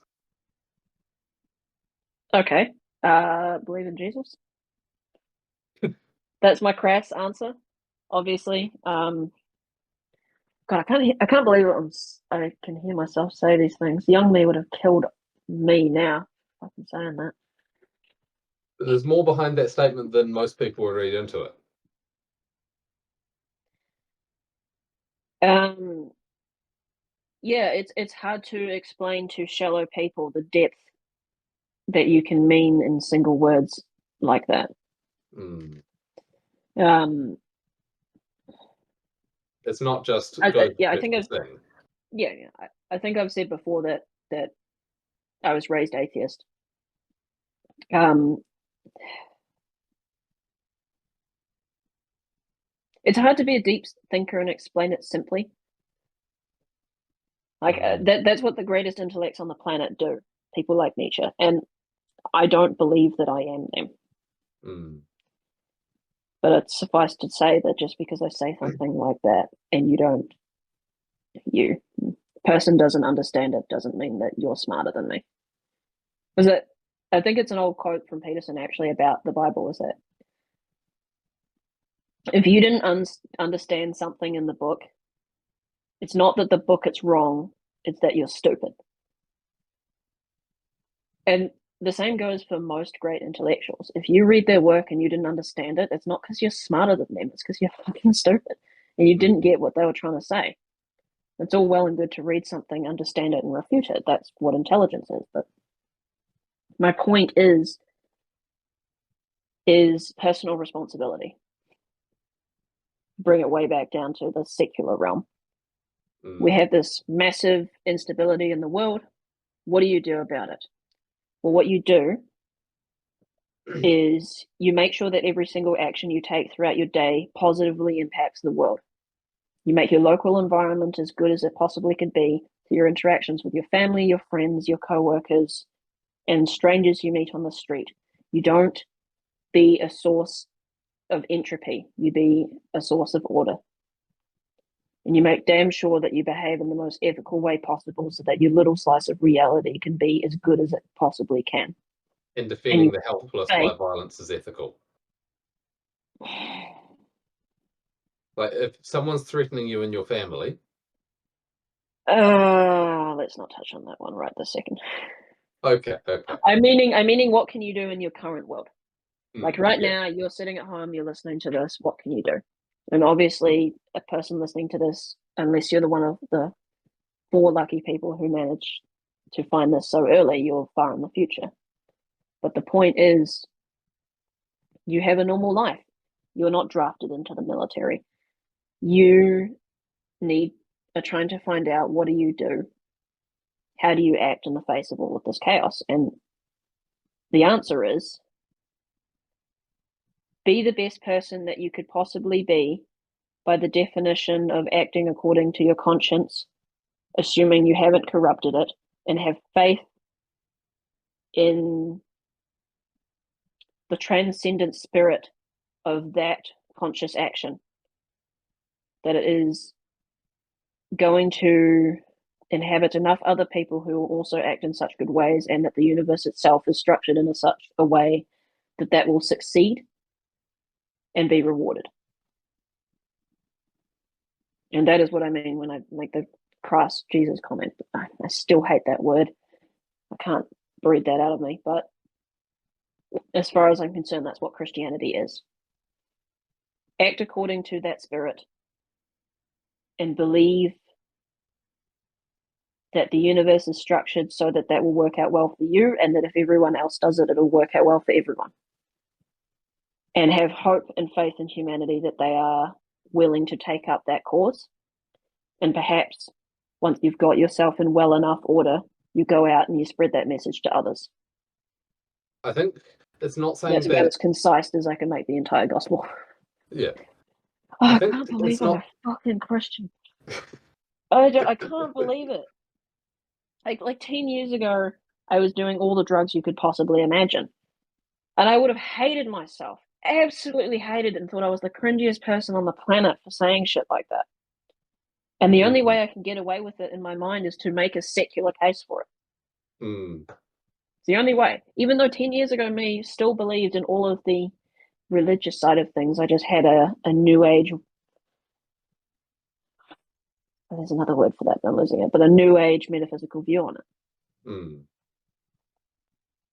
I went like, look at me, I'm in a fucking button up shirt. I think God, it's a it's. weird world. Funny how things end up. You know what? You know Yeah. what's insane? You know what's Yeah. absolutely Yeah. insane? I think I've told this story before, is that when I was in the depths of that, when I was about as sinful as you could imagine, I lived with an Indian family whose mother was a very devout Christian. And I was friends with her sons.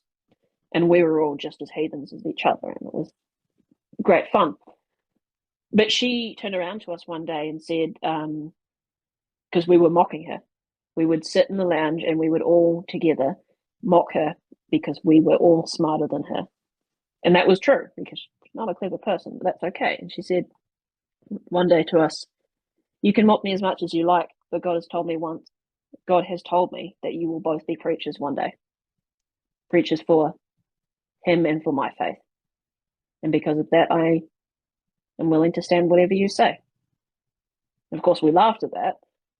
And yet here I sit, attempting to preach the value of religious ideas that I came to through a secular view in secular language to secular people. And I think belief in the spiritual side of things or not, if you believe the secular argument for it, you're as much a Christian as those who believe on pure faith without understanding, because they aren't intelligent enough to understand the culturally evolutionary timescale required to have the secular view of religion.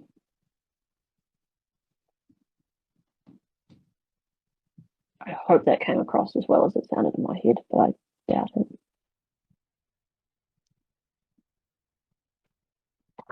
Yeah. But I could feel it coming. Oh.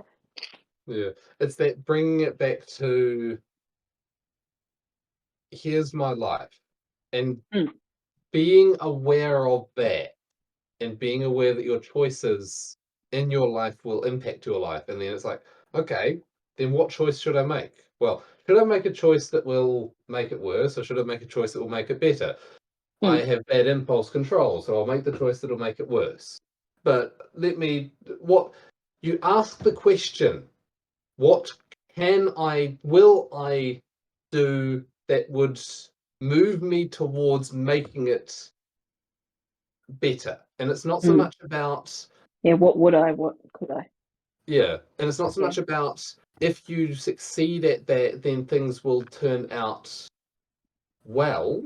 It's that the more you can move in that direction, the more they'll turn out better than they would have. yeah, And the rest of society can go to hell.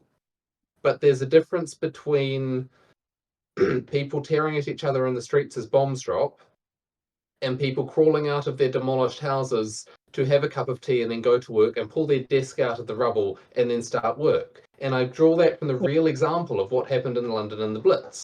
Yeah. There is no better spirit to inhabit you than the spirit you described before of choosing the best option in every moment Mm, and being conscious in that, because it's very easy to not be conscious in that moment. Devil's in his strongest when we're looking the other way. mm, The same idea. And I think it's very encapsulated in, again, I fucking quote Jesus. Fucking hate it. At first when I thought, what do we do? I thought, okay, 10 Commandments. That's pretty good. But then there was a point in the gospel where the Pharisees are asking him, hey, which is the most important commandment? Because they're all supposed to be equally important, and they were trying to catch him out so they could throw him in prison. And his answer was to love God with all your heart. And as far as I'm concerned, that's the answer that you gave before. In every individual moment, to be paying enough attention and the choice to make the choice that you could make, that you would make, that's as good as you could do in that moment. mm, And I believe that's the same thing, to have respect for, and I think it's hard to have respect for without caring for, the spirit that makes that distinction in value between good and evil. mm. How do you know what's a better choice and what's not? And it's Exactly. not an And obvious thing. You have to learn to right. be able to tell the difference. And this comes back to that book I keep discussing of the was it the history, is it the history of religious ideas, or is it, I think it might be. I'll have to look that up. There's another book that's similar in no, it's the Origins and History of Consciousness. I always get them confused because the Origins one is the one that actually tells the story of the history of religious ideas, and the other one's just sort of a weird history note.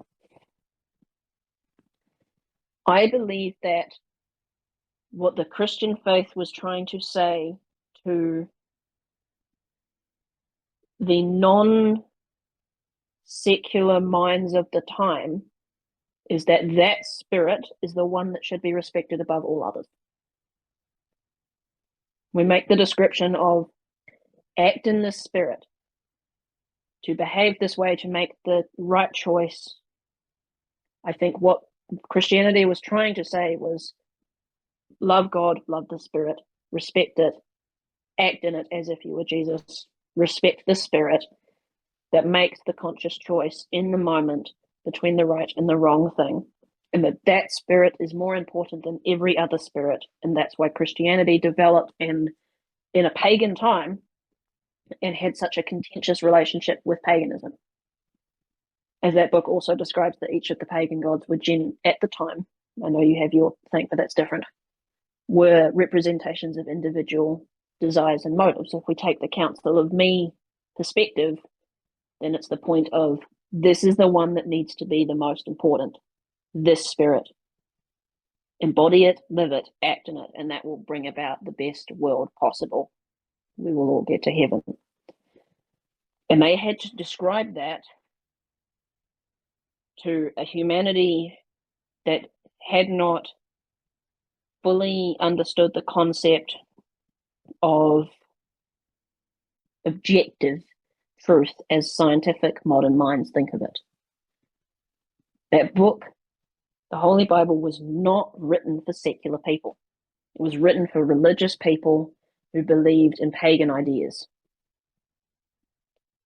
And then we judge it through the modern secular view. The mindset, the mindset that Christianity evolved in the 2,000 years since its inception in the great pursuit of truth, that was the founding point of that religion. Mm. So if you take it from the secular view, and if you assume that Jesus was a real person, then what he was a philosopher. And he wanted to mold society to become a secular society because he thought that would be helpful. Maybe not. Maybe no, that's too far. The result of his action was to create a society that respected philosophers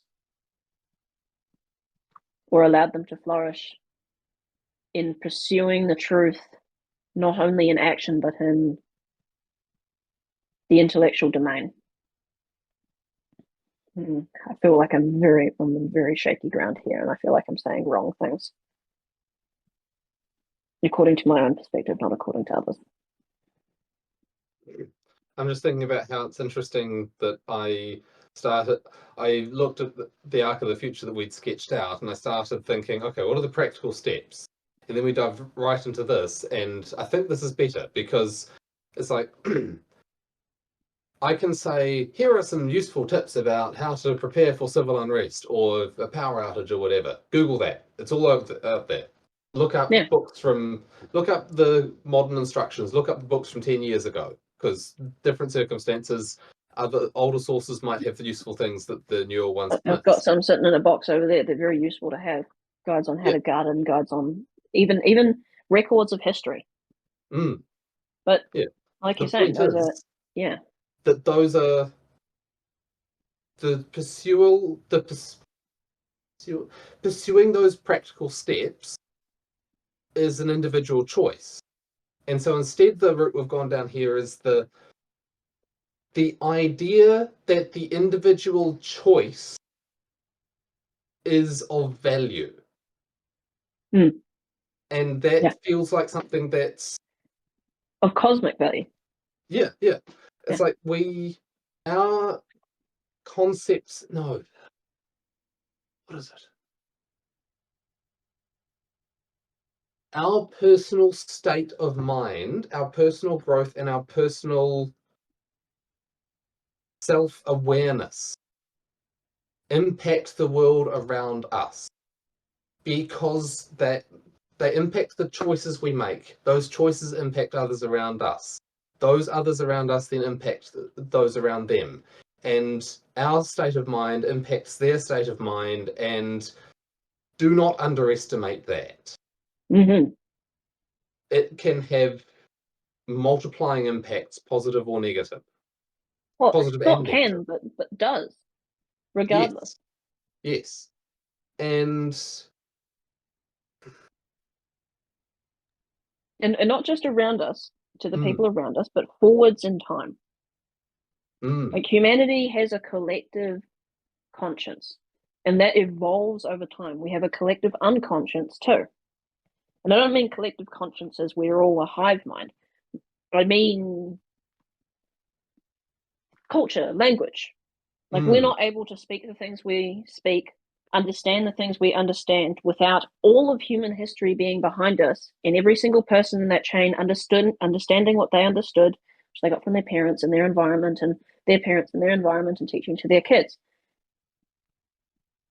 We aren't able to sit here and have this secular conversation without 2,000 years of Christianity pursuing the truth. And what came before that, and what came before that, and what came before that, all the way back into the first tiniest spark of consciousness in the unconscious mind of an ape somewhere. mm. This is an evolutionary process. And so is our consciousness and our unconsciousness.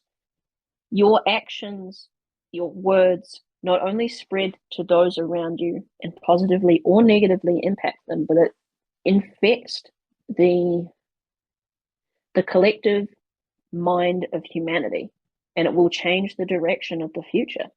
Mm. And And it it's could be not for a positive or negative, although it does seem to be going in a pretty steer trajectory between more consciousness and the subconscious taking a more back seat, a transfer mm, of power. And mm, I really do wonder if we are on the precipice or at the precipice of the transfer from unconscious to conscious. And perhaps that's what a secular society is. Like, we might have been building for our entire history, for all of humanity, up to the point where consciousness is so pervasive amongst humanity that secularism becomes the norm.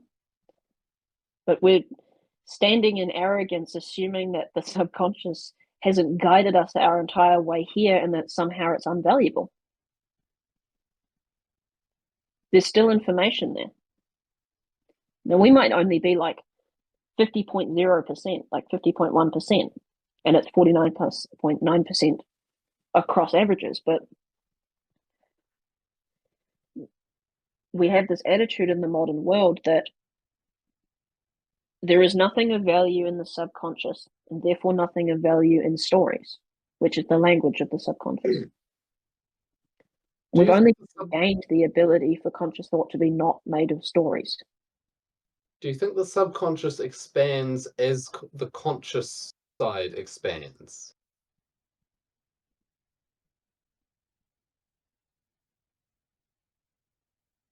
No. Mm, are you meaning within an individual? Oh, I'm not sure.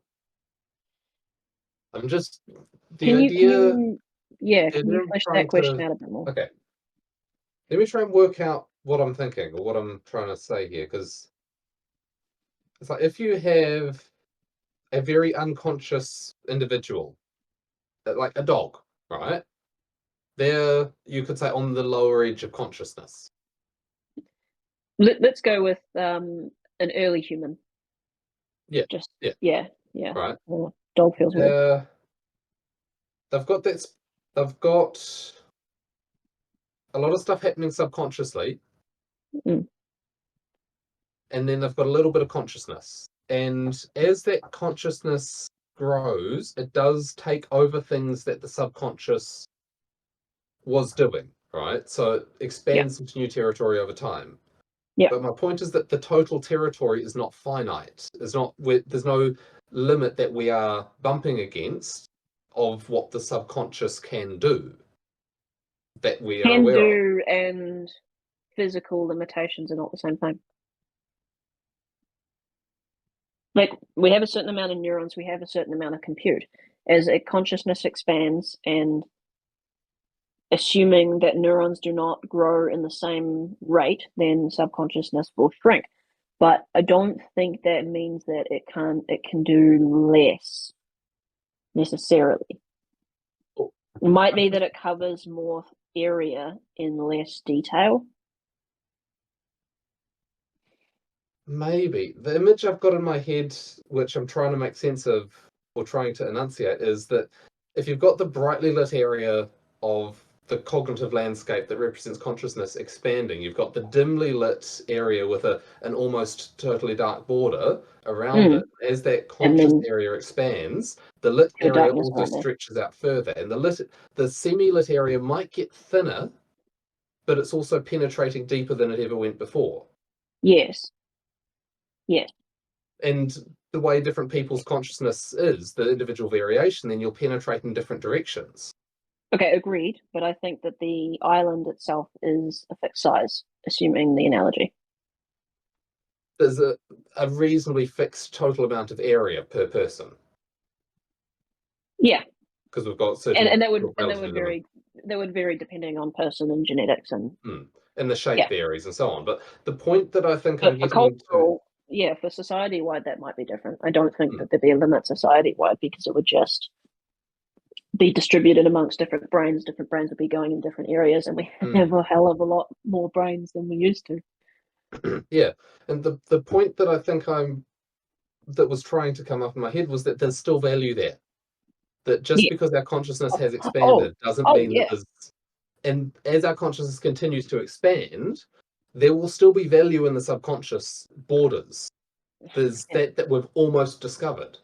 Yeah, unbelievable value. I mean, like the work that was it Jung? The work Mm. that Jung's done is insane. And it's so hard for most people to understand because of that. It's on the complete border of what we understand. And like part of the part I was getting to before is that Christianity was written for effectively unconscious people. So it had to tell them a religious story that they would accept. Cool. But we're in a state now where there's so much more consciousness, which means that we need to articulate the reasons behind Christianity being successful and being designed in the way it was to mold humanity. We need to be articulate and describe that consciously. And I feel like that is more in the spirit of Christianity than unconscious belief in Christianity is. Mm. You have Like you have there are the stories of unconscious belief questioning in God, of God. wrestling with God, that are Yeah, held up exactly. as examples. Exactly. You had Christians believed on faith, and they believed unconsciously, and they believed in the story, and because of the unconscious accepting that, they acted out in the world unconsciously the right things, correct behavior. But now we cannot do that because we are more conscious than unconscious beings, Mm. which means we have to choose in I every move. vaguely remember, And like, I think that's more of a Israel, test than ever. Yeah, I yeah, think that is the word wrestling with Israel, God. yeah, Yeah, those who wrestle with God, yeah. yeah, exactly. Yeah. Yeah, it's not about unquestioning belief. It is No, precisely that, it was, but it's not yeah, anymore. yeah, it's pursuing those and querying and questioning those glimmers that we think we see. And like, oh, It's making the choices consciously, mm. And they and don't have instant that's a massive effect. greater, yeah, yeah, and that's a greater test and almost a greater faith. It's not faith anymore. It can't be. It's It has trust. to be yes. That's it. Or it is still belief. I would say It's not. belief, like having a friend you've known all your life, who every other time you've needed help has come when you called, and you've done the same, right? Faith that they will come if you have a car crash, right? It's belief in an idea. Is that Mm. we have to choose in a way that our ancestors didn't, and we have to do so knowing that we might get away with choosing the wrong thing. And we have to have a greater understanding because the lantern of consciousness shines so much brighter now. We have to we have to explicitly choose. I think there are some areas where we've become less conscious these days.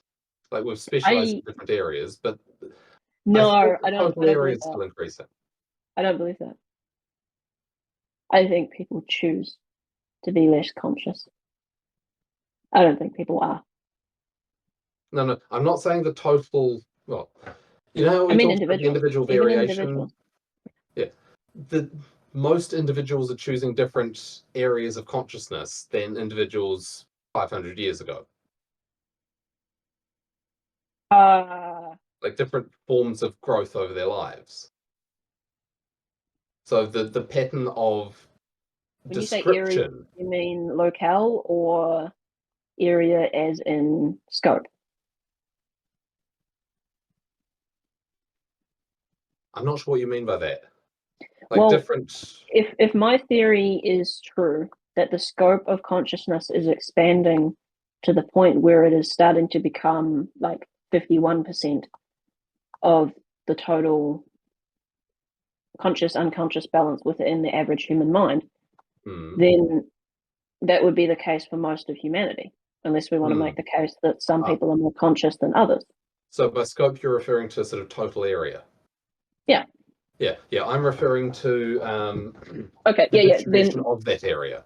Then I would sort of agree, but what I'm trying to get at there is that I think the modern person is more conscious than the ancestor. And I think that people intentionally choose to ignore that because it's painful. I And don't know, but I think the prescription is the same either way. that would be a greater sin, What? or the sin against the Holy Ghost, is the conscious rebellion against the Spirit, the choosing to be unconscious, Mm. or the conscious choice. No, it's actually this is the real one: the conscious choice to do evil. We could excuse our ancestors in a lot of ways if they are less conscious than us, which they would be because evolution is real. Like And the because of original that, sin cursing us. sorry, However you take it, metaphorically, spiritually, whatever, original sin cursing us in the Garden of Eden story with the awareness of the good and evil, so that we are then, yeah, the uh, spark that set this off. That was yeah, the story. But I didn't mean original sin. I meant the sin against the Holy Ghost, which is supposed to be the worst sin, mm, which is the conscious choice of rebellion, the rejection of the Spirit, which is what the Holy mm. Ghost is supposed to be, the Trinity idea. That They're the voice of subject to the conscious is the consequences of our spark. Yeah, actions. the Yeah. voice of conscious is the spark of God within us, and we're the actor of it, as in what Jesus was. That's the Mm, story as far as I understand it. And the sin against that is the rebellion against it. I will choose evil consciously. mm, Conscious told me to do this, I'll do the opposite. Or I will close my eyes and look away, which mm. I think is the state of most people. And obviously, the more conscious you are, the more responsibility you hold for your actions. Mm. Responsibility of humanity is going up over time as consciousness increases. And think about every great spiritual story or leader. They are always beings of intense consciousness of all moments of their existence.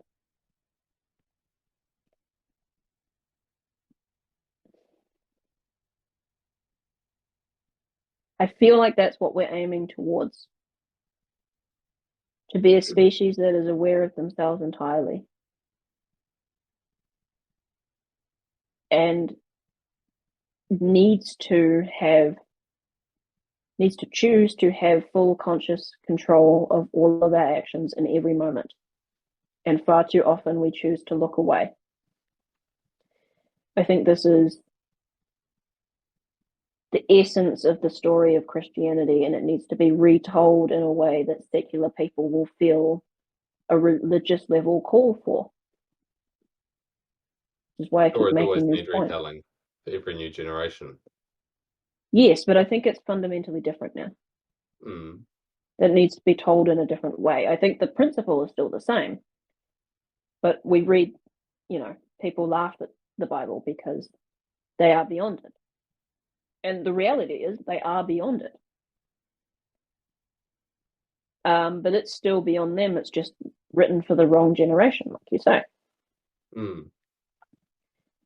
We need a secular version. We need people to accept the challenge and the mission that the future of humanity is one of consciousness and attention, not of mindless action and scrolling. Mm-hmm. Well, that's the path we go on. Mm. I'm just thinking You've got about. dopamine and hedonism and impulsive behavior, or you have conscious action and choice inspired by what? Divine intervention, inspired by something. It's something's got to call you forward. Transcendent, religious. We need a new story, one that carries over the values from Christianity because they are incredibly valuable, but one that's actually compelling to the modern human. I don't know what to do about that, because that is the greatest answer to the question of what the hell we do now, given all of the chaos of our current situation and everything that's happened in the last few days. We need a calling, we need a story to guide our actions forth in the future, and we don't have one. We have the old stories, but people don't believe in them. If they did, things would be better, but maybe we're beyond them. Maybe we need a new story that's more suited to us.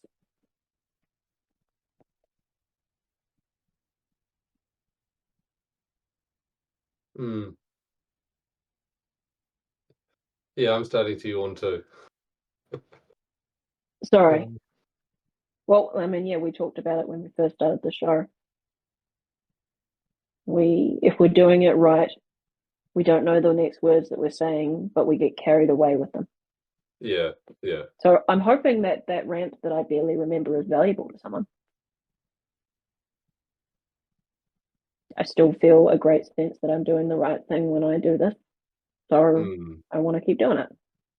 And hopefully someday someone will write to us and say that this is good, what we're doing. Yeah. Well, there's that. We got one comment on one video, which was one thing we were meaning to get to, and then news got bigger than that. But yeah, I didn't really want to talk about that one, but you did, so well, we will get to that at some point. Yeah. Yeah. Next time, it's like, what was it?